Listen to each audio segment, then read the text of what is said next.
And so I just want to make a couple comments on this before you present, only because you've presented, I think, the essence of what we have to address. And so I'm, of course, interested in affordable housing like everyone on this board, but that's not really what I want to share my opinion on in terms of what you've just presented. My view on this is that I'm against this proposal and would be voting against everything that's been presented to us to recommend. And here's the reasons why. First of all, when we look at the idea within what's embedded in the comprehensive plan and some of the essence of what this comprehensive plan gets at and then is reflected in the zoning that implements that, we have what are called transect zones. Now, we don't have transect zones throughout the whole city, but the notion of a transect essentially is a gradient of densities.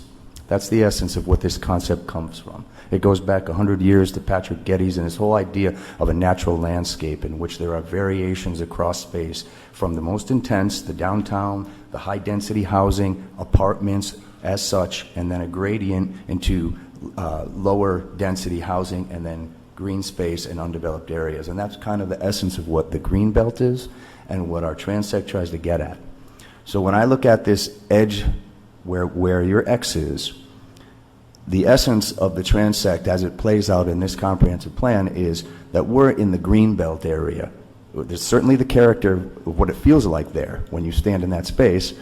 We're at the edge of the low density residential, or the zone allows that, but with the restraints, that's all it would be. So for us to turn around and invert the transect by having high density at the outer edge, to me, smacks in the face of what the whole concept of a transect is and gets in the way of what this notion is of a green edge in this particular area as well. But there's more to it than that, and that is when we look at the essence of connectivity in this city.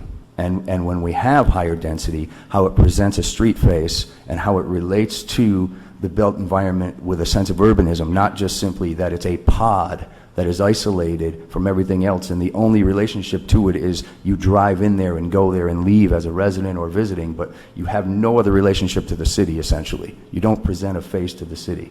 And that's suburban, and that's what you see across the Capital District, and those cause problems, quite frankly, because they're just pods of residential isolated from everything else, so they are auto-oriented, etc.